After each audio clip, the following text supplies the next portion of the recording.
We're back on the Credit Human pregame show. It's time for our medical feature. It's brought to you by UT Health San Antonio, the official healthcare partner of UTSA Athletics. Dr. Cassandra Olson-Williams joins us for today's discussion, and we're going to talk about concussions because football players get them often, and you guys have to be very careful what happens when this happens on the field so that they don't get into danger with some kind of a neurological or brain issue. Yes, absolutely. It's really important to know what it is and what signs and symptoms to look for as well. All right, let's talk about how you find those symptoms. And you find when somebody gets their bell rung, as they used to say in the past, they would usually just kind of shake it off and go back on the field.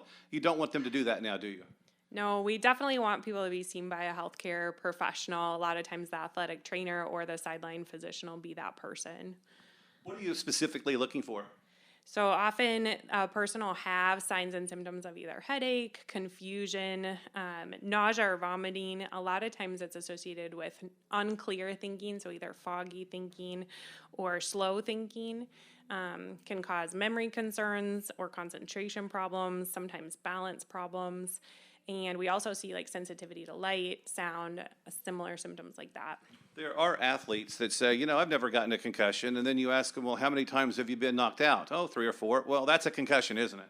Yes, that's actually a sign of a more severe concussion that we want evaluated without question. Football in general is kind of one of those gladiator sports to where the guys playing think that they have to fight through all kinds of pain. But as we're seeing with CTE injuries and autopsies after a football player's career in life, that those kind of collisions time after time can really affect the brain.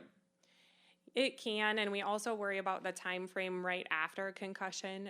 The symptoms can become more severe or more lasting with a repeat injury. So that's when we recommend to be evaluated more formally and have guidance on when to return safely back to play. And what can be some of these long-term effects for athletes that continue to play through concussions when they may not even know they have one, or they are at a place where they got improperly diagnosed?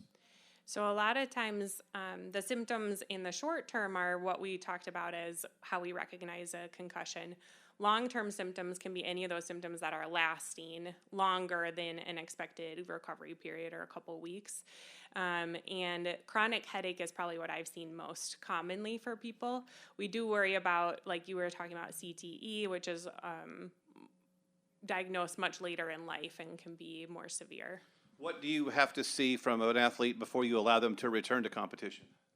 So we definitely want to see pretty close to resolution of symptoms, so able to perform more closely to their baseline rather than having this slow thinking, headaches, balance problems, or anything like that should definitely have been resolved by the time. That's Dr. Cassandra Olson-Williams, part of the UT Health San Antonio team taking care of UTSA athletes.